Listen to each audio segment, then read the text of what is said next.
அஸ்ஸலாமு அலைக்கும் வரஹ்மத்துல்லாஹி வபரகாத்துஹு. அன்பிற்கினி அல்லாஹ் நல்லடியார்களே, தமிழக ஆலிம்களை அவங்க ஹயாத்தோடு இருக்கும் பொழுதே அவங்களுக்கான அங்கீகாரத்தையும் அறிமுகத்தையும் கொடுத்துடணும் அப்படிங்கிற அடிப்படையில் ஆரம்பிக்கப்பட்டது தான் இந்த எபிசோடு.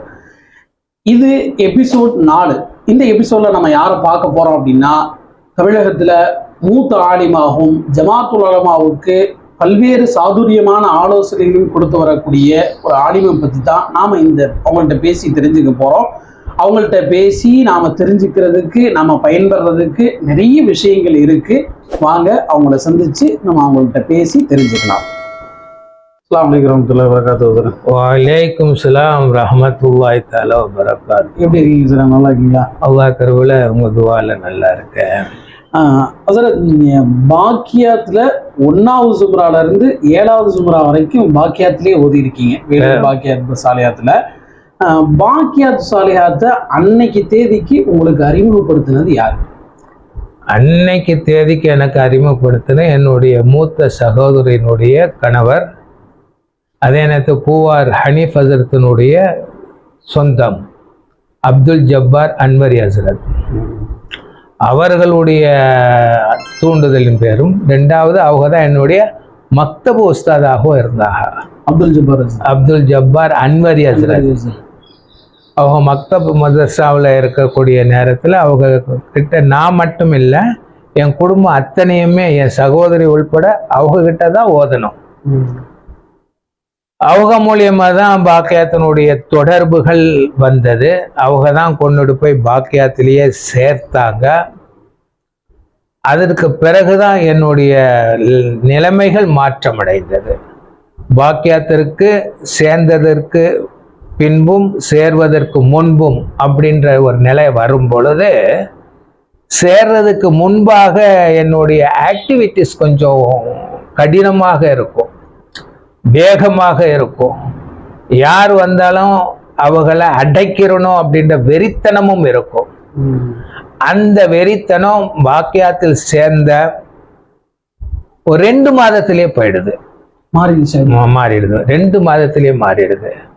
பாக்கியாத்துக்கு உள்ள போகும் பொழுது ஒரு சூழ்நிலை, உள்ள போய் உக்காந்த பிறகு ஒரு சூழ்நிலை. அது அண்ணல் ஆலா ஹசரத் அவர்களுடைய துவா பரக்கத்துல உள்ள பாக்கியத்துக்குள்ள போகும் பொழுதே என்னுடைய மச்சான் அந்த மக்பராக்கு தான் கூட்டிட்டு போனாக. அங்க வச்சுதான் ஒரு துவா செஞ்சாக. அந்த துவானுடைய மகிமையினாலையும் நம்முடைய பாக்கியத்தினுடைய ஆசிரியர்களுடைய அத்தனை பேருடைய துவா கருபையினாலேயும் தான் அந்த 2 மாசத்துலயும் மாற்றங்கள் அடைந்தது. இருந்தாலும் தபியத்தி அஹ்லாக்குன்னு ஒன்று இருக்கும் இல்லையா, அந்த வேகம் பாக்கியத்துல ஓதும் பொழுது இருந்துகிட்டு தான் இருந்தது. மற்றவங்கிட்ட கொஞ்சம் வேகமா பேசுறது, இதனால கொஞ்சம் கானா மௌஹூப் அப்படின்டுவாங்க இல்லையா, அது. 2வது ஹாரிஜ் அப்படின்டுவாங்க. இதெல்லாம் நடந்தது. ஆனாலும் கடைசி வரைக்கும் அங்க இருந்து சனது வாங்கிட்டு வரக்கூடிய அளவிற்கு அல்லாஹ் எனக்கு ஒரு கிருபையை செஞ்சான். 1980 சனது பெறக்கூடிய ஒரு வாய்ப்பு அங்க உருவாக்கி கொடுத்தான். அந்த சனது பெறக்கூடிய வாய்ப்பு நேரத்துல இப்போ அந்த ஜுப்பா போடுற அப்படின்னா அது பாக்கியத்துடைய நாசிர் மௌலானா அப்துல் ஜப்பார் ஹசரத் அவர்களுடைய துவா கிருபை தான். அதற்கு முன்பாகலாம் சட்ட வெறியனாகத்தான் இருந்தேன். அப்படி சட்டை இல்லாமல் இருக்க மாட்டேன், ஜுப்பாவே போட மாட்டேன். ஜுப்பா ரொம்ப வெறுத்தேன். ஆனால் ஜுப்பா மேலே அளவு கடந்த ஒரு பிரியத்தை கொண்டு வந்து கொடுத்ததே அப்துல் ஜப்பார் ஹசரத் தான். அவங்களுடைய துவா பரக்கத்தில் நம்ம அங்கே இருந்து ஓதணும். சிரமங்கள் வந்தது, சிக்கல்கள் வந்தது, அத்தனையும் அந்த பாக்கியத்தினுடைய ஆலாசத்தினுடைய துவா பரக்கத்தினால நீங்கினது. நீங்கி ஒரு தெளிவான ஒரு மனிதனாக வரக்கூடிய ஒரு ஆற்றல் அல்லாஹ் கருவில் அங்கே ஏற்பட்டது. ஆரம்பத்திலிருந்து கடைசி வரைக்கும் அங்கிருந்து தான் சனது வாங்கணுன்ற ஒரு கொள்கையை என்னுடைய சகோதரியுடைய கணவரும் என்னுடைய மக்தபு ஆசிரியர் அப்துல் ஜப்பார் அன்வரி ஹசரத்தருடைய துவா பரக்கத்தும் அங்கே எனக்கு நிறைய இருந்ததுனால தான் வந்தது. பாக்கியத்துக்கு நீங்க போகும்போது என்ன வருஷம், அப்ப என்ன வயசு? 1972, 14 வயசு. 14 வயசுல பாக்கியாத்துல என்ட்ரி ஆறீங்க. பாக்கியாத்துக்கு முன்னாடி பாக்கியாத்துக்கு பின்னாடி அப்படின்னு பார்க்கும்போது, பாக்கியாத்துக்கு முன்னாடி அப்ப என்ன படிச்சுட்டு இருந்தீங்க? நான் கடைசியாக இந்த நான் வசிக்கக்கூடிய அதே பகுதியில் இருக்கக்கூடிய இந்த பகுதியில் தான் நான் பிறந்ததும் கூட. இதே பகுதியில் இருக்கக்கூடிய ஒரு சிஎஸ்ஐ ஸ்கூல்ல 8th படிச்சுட்டு இருந்தேன். சென்னையில தான் சென்னையில தான் பிறந்தது, சென்னையில தான் வளர்ந்தது, சென்னையில தான் படிச்சது, இப்போ சென்னையில தான் உக்காந்துட்டு இருக்கிறது. பூர்வீகமே சென்னை தான். பூர்வீகம் சென்னை தான். எனக்கு பூர்வீகம் சென்னை. எதிர் வீட்டில் பிறந்தேன். ஆனாலும் கூட ஹிஜ்ரத் ஒரு சுன்னத் இல்லையா, அதனால அந்த எதிர் வீட்டுல இருந்து எதிரில் ஹிஜ்ரத் ஆகி இங்க வந்துட்டேன். சரிங்க ஹஜ்ரத். அப்துல் ஜப்பார் ஹசரத் வந்து முதல்வராக இருக்கும் பொழுது, நாசிரா இருக்கும் பொழுது நீங்க பாக்கியாத்துக்குள்ளார நுழையிறீங்க. நீங்க இருக்கிற வரைக்கும் அப்துல் ஜப்பார் ஹசரத் தான் வந்து முதல்வராக இருக்கிறாங்க, அப்படித்தானே? ஆமா. அப்ப வேற வேற உஸ்தாதுகள்லாம் யார்கிட்ட என்னென்ன கிதாபுகள்லாம் ஓதனீங்கன்னு ஞாபகம் இருக்கா? ஹனீஃப் ஹசரத்துக்கிட்ட கிதாபு ஓதி இருக்கேன். அப்போ பிஎஸ்பி ஹசரத்துக்கிட்ட, கமாலுதீன் ஹசரத்துக்கிட்ட, உஸ்மான் ஹசரத்துக்கிட்ட, ஜப்பார் ஹசரத்துக்கிட்ட. எங்களுக்கு கடைசி தஹசீலுடைய பாடம் தான் மௌலானா யாக்கூப் உஸ்தாதுக்கிட்ட வந்தது. ஆமா ஆமா ஆமா. ஆரம்பத்துல இருந்து 6 வரைக்கும் அவங்க கிட்ட இந்த எங்க செட்டு என்னன்னு தெரியாது. தஹசீல்ல தான் புகாரி ஓதக்கூடிய ஒரு வாய்ப்பு அவங்களுக்கு கிடைச்சி அந்த இடத்துல வந்தது. ஷபீர் அலி ஹசரத்துக்கிட்ட, மதனி ஹுசைன் ஹசரத்துக்கிட்ட ஓதுனது. இந்த மாதிரி ஒரு சில லைன்கள் அதிகமாக ஓதிட்டே இருக்கும் பொழுது, நான் ஓத போகும்பொழுது நம்ம ஷரஃபுதீன், வடகர ஷரஃபுதீன் ஹசரத் அவங்க மாணவர். அவங்க ஃபாசிலுடைய கடைசி வருஷம் அவங்களுக்கு, எனக்கு ஆரம்ப வருஷம். அந்த ஆரம்ப வருஷத்துலேயே கொஞ்சம் ஹசரத்துக்கிட்ட கொஞ்சம் அதிகமாக ஒட்ட ஆரம்பித்தேன், ஷரஃபுதீன் ஹசரத்துக்கிட்ட. அதுக்கப்புறம் மந்திக் மானி அவங்கக்கிட்ட போடும் பொழுது அவங்க ஆசிரியர்களாக இருந்தாங்க. இப்போ என்னுடைய பாணி பேசுறது, கொள்றது, வைக்கிறது, சில நேரத்தில் அப்படி நடக்கிறது கூட ஷரஃபுதீன் ஹசரத்தினுடைய பாணியாக தான் இருக்கும். ஹசரத் அவங்க மவுத் ஆகக்கூடிய நேரத்துக்கு முன்னாலாம் ரொம்ப இஹ்லாஸான ஒரு சூழ்நிலை அல்லாஹ் அவங்களுக்கு கொடுத்தான். எப்பொழுதுமே முதல்ல கஷ்டமான சூழ்நிலை வரும், அதுக்கப்புறம் தான் லேசான சூழ்நிலைகள் ஏற்படும். அப்படி ஹசரத்துக்கு லேசான சூழ்நிலையை ஹசரத்து கொடுத்தாங்க. அதே நேரத்தில் அவங்க ஷரஃபுதீன் ஹசரத்து பாக்கியாத்தில் இருக்கக்கூடிய நேரம் வரை எனக்கு ஒரு பொற்காலமாகவே இருந்தது, ரொம்ப பொற்காலமாகவே இருந்தது. பாடங்கள்ல தெளிவாக இருப்பாங்க, தெளிவாக ஓதி கொடுக்கக்கூடிய சூழ்நிலை. என்னுடைய அம்சபக்கம் இருக்காங்க இல்லையா, நீரூர் இஸ்மாயில் ஹசரத், புத்தானத்தம் இஸ்மாயில் ஹசரத்து, செய்துங்கநல்லூர் அபு சாலிஹ் ஹசரத்து, புளியங்குடி யூசுப் ஹசரத்து, இவங்கெல்லாம் வந்து அந்த நேரத்தில் என்னோட சேர்ந்து ஓதுனவங்க. எனக்கு 3 பேரும் ஒரே ரூம்மேட்டாகவும் இருப்போம். அந்த ரூம்மேட்டாக இருக்கக்கூடிய நேரத்தில் நல்ல பாடங்கள் படிக்கக்கூடிய ஒரு ஆற்றல்கள் நமக்கு கிடைச்சிது. அந்த ஆற்றல்ல ஹசரத்துமார்களும் முத்தாலா செய்யக்கூடிய ஒரு வாய்ப்புகள்ல இருந்தாங்க. நாளைக்கு பாடம் நடத்தணும், பிள்ளைகளுக்கு எப்படி நடத்தணும், எப்படி கொண்டு வரணும், எப்படி தர்பியத்தை செய்யணும், எப்படி பாடத்தை புரிய வைக்கணும் அப்படின்றத அவங்க முன்னக்கூட்டியே தயார் நிலையில தான் கிளாஸ்க்கு வந்து உட்காருவாங்க. வடகர ஷரஃபுதீன் அங்க ஃபாசில் ஓதி முடிச்சுட்டு அங்கேயே உஸ்தாதா இருந்தாங்க. ஆமா, வடகர ஷரஃபுதீன் முடிச்ச பிறகு அங்கதான் உஸ்தாதாக இருந்தார். பாக்கியத்துல நீங்க ஓதும்போது குல்ல முஸ்தபா நீங்க ஓதுனதா கேள்வி. குல்ல முஸ்தபா கிட்ட ஓதி இருக்கேன். 2வது அவங்ககிட்ட ஹாதிமாகவும் நான் இருந்திருக்கேன். அவங்க கிட்ட ரொம்ப ஹாதிமா இருப்போம். அற்புதமான குலம் படைத்தவர்களை கொல்ல முஸ்தபா ஹசரத் அவங்க. ஹாதிமா இருக்க போகும்போது ஹசரத் வந்து கஞ்சி தான் குடிப்பாங்க. அந்த கஞ்சியை குடித்த பிறகு அவங்களுக்குன்னு சாப்பாடு வரும். அந்த சாப்பாடை எனக்கே கொடுத்துருவாங்க. நாங்களும் 2 பேரும் சேர்ந்து அந்த சாப்பாடை சாப்பிடுவோம். அது ஹசரத்துக்கும் தெரியும், நான் மட்டும் சாப்பிடல, 2 பேரும் சேர்ந்து சாப்பிட்றாங்கன்றது கொல்ல முஸ்தபா ஹசரத்துக்கே தெரியும். ஒவ்வொரு நேரத்தில் போகும் பொழுது சலாம் சொல்லிட்டு போகும் பொழுது வாப்பா, அவங்க கேரள மலையாளம் கலந்த தமிழில் தான் சொல்லுவாங்க, வா இருக்கி அப்படின்ட்டுவாங்க. அப்படி சொல்லும் பொழுது அந்த வார்த்தை ரொம்ப அழகா இருக்கும், நம்ம காதுல விழும் பொழுது அவளை பார்த்துக்கிட்டே இருக்கணும் போல ஒரு தோற்றங்களும் தெரியும். அப்படி ஒரு அற்புதமானவங்க, ரொம்ப அற்புதமானவங்க. பாட நடத்துறதுல தொய்வில்லாம போகும். அவங்க பீரியட் வந்து தொய்வில்லாம இருக்கும், நல்லா இருக்கும். அவங்க ரூம்ல தான் இருக்கும். ஷபீர் அலி ஹஸ்ரத் பத்தி, ஷபீர் அலி ஹஸ்ரத் நோயை சொல்லவே வேண்டியதில்லை. ஷபீர் அலி மௌலானா அவங்க பாடம் நடத்தும் பொழுது முதல்ல புரிய வைப்பாங்க. ஷரபதி அரசு எப்படி புரிய வைப்பாங்களோ அப்படி புரிய வைப்பாங்க. பயான் நடையில புரிய வைப்பாங்க. ஷபீர் அலிஸ்து ஷரபதி அரசு சாதாரண நடையில புரிய வைப்பாங்க. ஷபீர் அலிஸ்து பயான் நடையில புரிய வைப்பாங்க. ஒரு கித்தாபை எடுத்து தொல்லும் பொழுது ஒவ்வொரு ஆக்சுவலா ஒவ்வொரு கட்டத்திலேயே ஒவ்வொரு ஷிக்கா பிரிச்சு பிரிச்சு பிரிச்சு பிரிச்சு கொண்டு வருவாங்க. அவங்களுடைய பாடத்துல வந்து அவங்க உட்கார ஸ்டைலே நல்லா இருக்கும். பாடத்துல ஷபீர் அலிஸ்து உட்கார ஸ்டைலே நல்லா இருக்கும். எந்த பிள்ளைகளையும் தரந்தாழ்த்தி பார்க்க மாட்டாங்க. எல்லா பிள்ளைகளுக்கும் ஆற்றல் இருக்கு அப்படின்றத புரிய வச்சு பார்க்கக்கூடிய ஒரு தகுதி உள்ள ஆலிம்கள்ல ஹஸ்ரத் ஷபீர் அலி முதன்மையா இருப்பாங்க. ஷபீர் அலி கொரோனால வஃபாத்தானப்ப எப்படி, என்ன ஃபீல் பண்ணீங்க? போக முடிஞ்சிச்சா? ஹஸ்ரத் வஃபாத் ஆகும் பொழுது நான் இங்கே தான் இருந்தேன். கொரோனால வஃபாத் ஆனாலும் கூட எல்லா உஸ்தாதுமார்களுக்கு நான் எப்படி துவா செஞ்சுட்டு இருந்தேனோ அந்த துவா தான் இங்கே இருந்துட்டு இருந்தது. நேரடியாக நான் போனது பிஎஸ்பி ஹஸ்ரத் அவங்களுக்கு மட்டும்தான் போயிருக்கேன். கமால் ஹஸ்ரத்தினுடைய வஃபாத்துக்கு கூட நான் போக முடியலை. ஷரஃபுதீன் ஹஸ்ரத்தினுடைய வஃபாத்துக்கு கூட என்னுடைய சம்பந்தக்கார தான் அங்கேருந்து அனுப்புனேன். நான் இங்கே தான் இருந்தேன். இந்த நிமிடம் வரை ஹஸ்ரத்துமார்கள் அத்தனை பேருக்குமே துவா செஞ்சுக்கிட்டு தான் இருக்கிறேன். பிஎஸ்பி ஹஸ்ரத் உருது பாடம் நடத்துவாங்க, ரொம்ப அற்புதமா நடத்துவாங்க. அவங்க ரூம்ல தான் போய் இருந்து நடத்துவாங்க. அப்படி நடத்தும் பொழுது அவங்களுடைய பாணி என்னன்னா, அந்த உருத தெளிவா நான் சில உருது பேசுறேன் அப்படின்னா ஹஸ்ரத்துடைய துவா தான் காரணம்.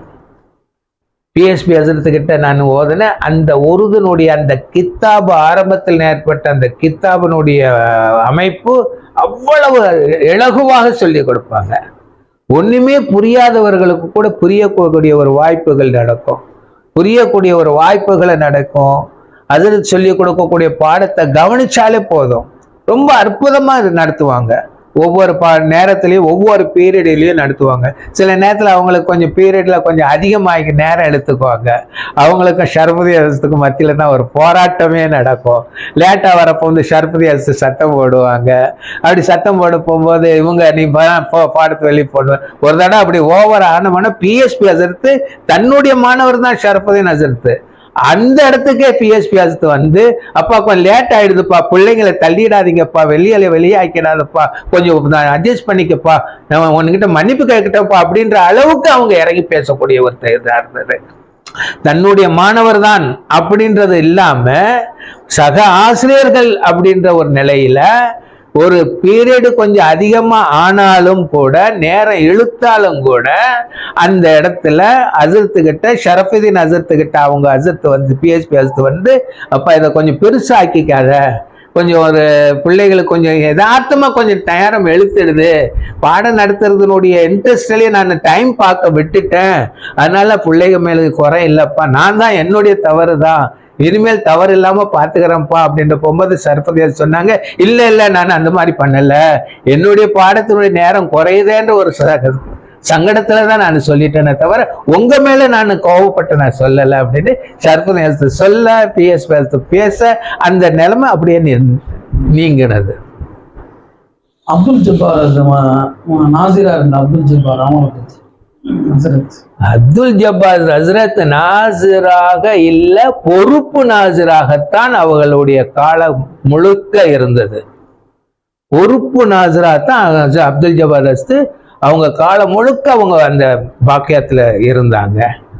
ஜப்பார் ஹஸ்ரத் ரொம்ப அற்புதமானவங்க, அதே நேரத்துல கடினமானவங்க. ஒரு முறை ஒரு பிரச்சனையில ஜப்பார் ஹஸ்ரத் எனக்கு சாப்பாடு மௌகூஃப் பண்ணிட்டாங்க. மௌகூஃப் பண்ணி போர்டில் எழுதியும் போட்டாங்க. போட்டுட்டு அவங்க ஊருக்கும் போயிட்டாங்க. இல்லை, அது ஒரு பரீட்சையுடைய நேரம். தஹசீல் பரீட்சையுடைய நேரம். அந்த நேரத்துல ஹசரத்தும் இல்லை, பட்டேல் அப்துல் மாலிக் ஹசரத்து தான் பொறுப்பு நாசராக இருந்தாங்க. அப்போ 2 நாளைக்கு பிறகு ஹசரத் வந்திருக்கிறத கேள்விப்பட்டு நேரம் வீட்டுக்கே போனேன். क्या हनीफ साहब मोहम्मद अली किले बन गए அப்படின்றாங்க. இல்ல ஹசரத், அப்படி இல்லை ஹசரத், கொஞ்சம் ஒரு வேகம் ஆயிடுது. உங்களுக்கு நான் சாப்பாடு பிடிக்கிறது என்னுடைய நோக்கமே இல்லை. இந்த 2 நாள் இல்ல 3 நாள் நானே சாப்பிடாம தான் இருக்கிறேன், உனக்கு சாப்பாடு பிடிச்சதுல இருந்து அப்படின்னு அவங்க வேதனைப்பட்டு அவங்க சொல்லும் பொழுது அன்னைக்கு நிறுத்தினது தான் என்னுடைய வெறித்தனத்தை. அவ்வளவு அற்புதமா ஒரு பிள்ளைய திருத்துறதுக்கோ, ஒரு பிள்ளைய மாத்துறதுக்கோ, அல்லது ஒரு பிள்ளையினுடைய தர்பியத்தை சொல்லி அவங்கள ஒழுங்குபடுத்துறதுக்கோ ஹசரத்தினுடைய பேச்சு சூப்பர் அற்புதமா இருக்கும். அந்த அளவுக்கு ஹசரத்தினுடைய நடைமுறைகள் இருக்கும். இலகுவா, ரொம்ப இலகுவா பேசுவாங்க. ஒரு நம்ம ஆயிலா ஹசரத்தினுடைய மக்பராவை ஒருத்தர் இடிச்சுட்டாங்கன்றதுக்காக வேண்டி நாசிர் ஹசரத்து அன்றைய இரவு பூரா அங்கதான் இருந்தாங்க, மதர்சா பாக்கியத்துல தான் இருந்தாங்க. பிள்ளைகளுக்கு மத்தியில ஒரு கொந்தளிப்பு ஏற்பட்டது. கேரளா பிள்ளைகளுக்கு மத்தியில ஒரு வேகங்கள் ஏற்பட்டது. அது யார் அடிச்சாங்களோ அவங்களையும் பிடிக்கப்பட்டு அவங்களை யாராவது அடிச்சிருவாங்களோன்ற ஒரு பயமும் ஹசரத் ஜப்பார் ஹசரத்துக்கு உண்டானது. அந்த பயத்தினுடைய நிலையில ஹசரத் அந்த இடத்த விட்டு நீங்காம எல்லா பிள்ளைகளையும் அமைதல் படுத்தி அவங்களுடைய அறைகளுக்கு அனுப்பி எல்லாம் போய் சேர்ந்த பிறகு யார் அடிச்சாங்களோ அவங்களை அப்படியே வெளியே கொண்டு போயிட்டு அவங்களை அனுப்பி விட்டாங்க. அதுக்கப்புறம் மக்பராவை ஒழுங்குபடுத்தினாங்க ஹசரத். அந்த தகுதி அவங்களுக்கு நிறையவே இருக்கு. யாரையும் எடுத்தெறிஞ்சு பேச மாட்டாங்க, எடுத்தெறிஞ்சு வேகத்திலையும் பேசுவாங்க. உஸ்தாதுமாருங்க கிட்ட கூட ரொம்ப அற்புதமா அமைதலா தான் பேசுவாங்க, ரொம்ப அமைதலா தான் பேசுவாங்க. என்ன 3 தடவை ஹாரிஜ் பண்ணவங்க ஜப்பார் ஹசரத் தான், 3 தடவை என்ன சேர்த்தவங்களும் ஜப்பார் ஹசரத் தான். ஒரு பக்கம் வேகம் இருக்கும், ஒரு பக்கம் பாசம் இருக்கும், ஒரு பக்கம் அன்பு இருக்கும், ஒரு பக்கம் அவங்களுடைய முன்னேற்றத்துல தெளிவா இருக்கணும்ன்ற ஒரு அக்கறையும் இருக்கும். வேகமும் இருக்கும், வேகமும் இருக்கும், 2 இருக்கும். ரொம்ப அற்புதமா இருப்பாங்க. இன்னும் சொல்ல போனா இந்த ஜுப்பா போடக்கூடிய விஷயத்துல கூட ஜப்பரசு தான் காரணமே. இப்ப எனக்கு சட்டை போடுறதுக்கு அருவருப்பா இருக்கு, போடக்கூடாதுன்னு இல்லை. இப்ப நான் எந்த ட்ரெஸ் வேணாலும் போடலாம். ஆனாலும் கூட இப்போ இந்த ட்ரெஸ்ல இருக்கிறனோ இந்த ட்ரெஸ்ல தான் ஜப்பாதர்கிட்ட இருந்து வெளியே வந்ததுல இருந்து இந்த நிமிஷம் வரைக்கும் ஏறக்குறைய ஒரு 40, 50, 80ல வெளியே வந்தது. அது 25, 24 வருஷம் ஆயிடுது. வேற எந்த ட்ரெஸ்ஸுமே நான் போடலை. சட்டை என்னை பார்த்தே இருக்க மாட்டாங்க. இந்த துண்டு இல்லாம நான் எங்கேயும் போயே இருக்க மாட்டேன். தொப்பி இல்லாம நான் இருக்கக்கூடிய பகுதியில கூட யாரும் என்னை பார்த்துருக்க மாட்டாங்க. தொப்பி இல்லாம போக, வெறும் பனியனோட கூட போக மாட்டேன், தொப்பி போட்டுட்டு தான் போவேன். தொப்பி இல்லாம போனா ஷைத்தான் போற மாதிரி ஆயிடுமே அப்படின்ற ஒரு வேகம் ஹசரத் நமக்கு அப்படி சொல்லி கொடுக்கலையே அப்படின்றதுனால தொப்பி, ஜுப்பா, துண்டு, கைலி, வெள்ளை கைலி தான் கட்டிட்டு போவோம். அதை உருவாக்கி கொடுத்த ஜப்பார் ஹசரத்துடைய அந்த தர்பியத்தான வார்த்தைகள் தான். என்ன மக்பரா இடிச்சாங்கன்னு என்ன பிரச்சனை, என்ன நடந்துச்சு? அது உமராபாத்ல இருந்து வந்திருக்கக்கூடிய ஒரு சில பிள்ளைகளுடைய வெறித்தனம் தான். அது ஒரு மூளை கொஞ்சம் கம்மியானவர்கள், அவர்களால் எடுக்கப்பட்டது தான் தவிர்த்து வேற ஒன்றும் கிடையாது. அது ஒன்றும் ஒரு பெரிய விவகாரமாக எடுக்கல. அல்லாஹ் கிருபையில அது நின்றுது. இப்பவும் அவளுக்கு ஹசரத் ஆலா ஹசரத்துடைய இடம் ரொம்ப பாதுகாப்போ நல்ல அழகாவோ இருக்குது இல்லையா? நான் எத்தனையோ தடவை போயிருக்க பாக்கியத்திலிருந்து வந்த பிறகு கூட அங்கதான் தியானத்துக்கு அங்கதான் உள்ளதான் போவோம். நான் பாக்கியத்துல ஓதக்கூடிய நேரத்துல கூட ஆலாசத்தினுடைய மக்பரால போய் துவா செஞ்சுட்டு போனாதான் என்னுடைய பேனா எழுத ஒழுங்கா. அதனால்தான் ஃபர்ஸ்ட் ரேங்க்ல பாஸ் பண்ணக்கூடிய ஒரு வாய்ப்பு தஹசீல்லையே எனக்கு கிடைச்சது. நான் ரொம்ப தூங்கிட்டே இருப்பேன். யூசுப் ஹசரத்துக்கோ இஸ்மாயில் ஹசரத்துக்கோ 2 பேருக்குமே தெரியும். புத்தானத்து இஸ்மாயில் ஹசரத் தெரியும். பாடம் ஓதக்கூடிய நேரத்துல ஹனீஃப் தூங்கிட்டே இருக்கிறான். ஹசரத் சர்பதி ஹசரத்துடைய பாடங்கள் ஏதாவது ஓடும் பொழுது தூங்கிட்டே அவங்களுக்கு பதில் கொடுப்பேன். இல்லப்பா அது எதுதானப்பா சொன்னாங்க, நீ தூங்குறியா முழிச்சிட்டு இருக்கியா? ஐயா ராசா நான் தூங்கிட்டு தான் இருக்கிறேன். அப்படி ஒரு சில சூழ்நிலைகள் அங்க ரொம்ப பாக்கியாத்துன்றது ஒரு பூஞ்சோலை மாதிரி இருக்கும். பாக்கியாத் என்பது ஒரு பூஞ்சோலை மாதிரி இருக்கும். நாங்க ஓதக்கூடிய காலத்துல இருந்த பாக்கியாத்து ஒரு பூஞ்சோலை மாதிரி இருக்கும். ரொம்ப அற்புதமா இருக்கும். பழைய பில்டிங்கு, புதிய பில்டிங்கு, அந்த இடத்துல இருக்கக்கூடிய சூழ்நிலைகள், அங்க இருக்கக்கூடிய மாணவர்களுடைய தன்மைகள் அத்தனையும் பார்க்கும் பொழுது ஒரு அற்புதமான ஒரு காட்சியாக இருக்கும். ஹாஸ்டலாக இருக்காது, பூஞ்சோலையாக இருக்கும். அதை அனுபவிச்சிருக்கும். அதாவது வீட்டுல எப்படி என்ன சந்தோஷம் இருக்குமோ அதை அப்படியே பாக்கியத்திலையும் வந்து அனுபவி. வீட்டுல இருந்த சந்தோஷத்தை விட பல மடங்கு சந்தோஷத்தை நான் அங்க அனுபவிச்சுட்டு இருக்கேன். பாக்கியத்துல பல மடங்கு சந்தோஷத்துல. மீலாதுல கூட லீவ் விடுவாங்க. நான் கூட அங்கதான் இருப்பேன் மீலாதுல. பாக்கியத்தை விட்டு போக கூடாதுன்னு தஹசீல சனது வாங்கிட்டு வெளியே வரப்போ அழுதுகிட்டு தான் வந்தேன். வீட்டுக்கு வர மனசு இருக்காது. வீட்டுல விட அங்கதான் இருக்கிறது மனசு தோணும். ஏன்னா அந்த இடத்துல இருக்கக்கூடிய ஒவ்வொருத்தருடைய தகுதி வாய்ந்த வார்த்தைகள் ரொம்ப அற்புதமா இருக்கு. யாரும் தட்டி பேச மாட்டாங்க. வெறி பிடித்தவங்க. நானே அடங்கி போயிட்டேன்னா அப்புறம் என்ன பாருங்க, அவ்வளவு வெறித்தனமா இருப்பேன். நானே அங்க போனவன் எனக்கு சுத்தமா அடங்கி. எனக்கு ஒரு பேரை வச்சிருப்பாங்க, இரும்பு மனிதர் அப்படின்ட்டு. அந்த அளவுக்கு வெறியா இருக்கும், வேகமா இருக்கும். உஸ்மான் ஹசரத் ஒரு சீதேவியானவங்க. கடைநல்லூர் உஸ்மான் ஹசரத் அவங்களுடைய மகன் ஒன்று மவுத் ஆயிட்டாக. அது மகனை கையில பிடிச்சி தூக்கிட்டு வரக்கூடிய ஒரு பாக்கியம் எனக்கும் கிடைச்சிது. அந்த நேரத்திலேயே அவங்கள வேகமா எதுவும் பேச மாட்டாங்க. ஆனா புரிஞ்சுக்கக்கூடிய தன்மையில ரொம்ப ஸ்பீடா இருப்பாங்க. ஒரு சின்ன விஷயத்த லேசா சொன்னால உடனே புரியுவாங்க.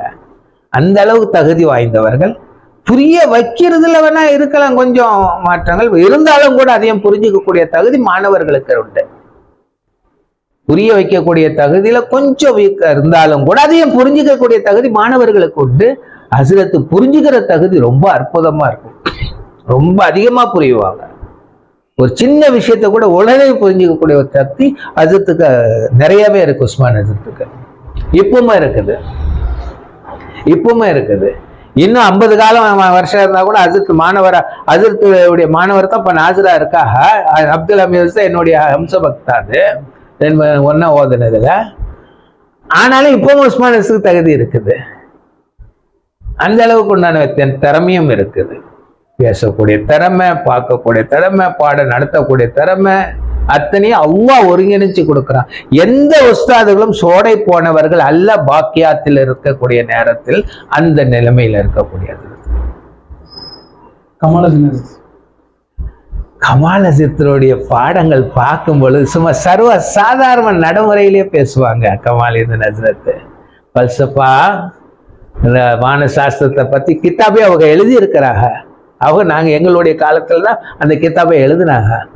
அந்த கிதாபை எழுதும் பொழுது அவங்க அந்த எழுத்து நடையை விட மிக அழகான நடையில அவங்க பாடம் நடத்துவாங்க. இருந்தாலும் அவங்க ஊர்பாணி ஒண்ணு இருக்கு பேச்சுல. அந்த ஊர்பாணி நம்ம விட்டுடலாமே. அந்த ஊர்பாணியை விட உள்ள பாணி ஒண்ணு இருக்குது. அந்த உள்ளத்தை தொட்டு பேசக்கூடிய ஒரு தகுதி கமாலுதீன் ஹசரத்துக்கு இருக்கு. ஆசிரியர்களுக்கு ஒவ்வொருத்தருக்கும் ஒரு சிறப்புகள் இருக்கு.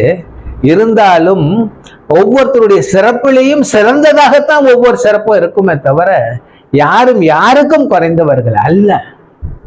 வாக்கையாத்துல இருக்கக்கூடிய நேரத்துல கமாலுதீன் ஹசரத்தும் நாசரா தான் இருந்திருக்காங்க. அந்த நாசரில இருந்து அவங்க ரூம் பக்கத்துல தான், அந்த ஹால்ல தான் அங்க அவங்களுடைய பாடங்கள் நடக்கும்.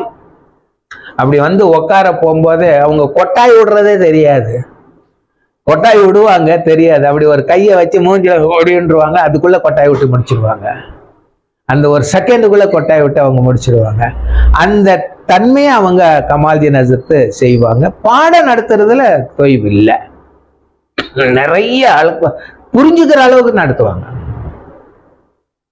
கமாலுதீன் ஹசரத் வந்து அப்ப ஃபேமிலியோட பாக்கியத்துல இருந்தாங்க, வேலூர்ல இருந்தாங்க. ஆமா ஆமா ஆமா. கமாலுதீன் ஹசரத்துக்கும் உங்களுக்கும் ஏதாவது நடந்த ஒரு சுவாரஸ்யமான முக்கியமான ஞாபகத்துல இருக்கக்கூடிய சம்பவம்? ஹசரத்துக்கிட்ட வந்து பொய் சொல்ல முடியாது, புரிஞ்சுக்குவாங்க. ஆனாலும் நான் அந்த நேரத்துல என்னுடைய தகப்பனாருக்கு உடல்நல பாதிச்சிருந்துச்சு.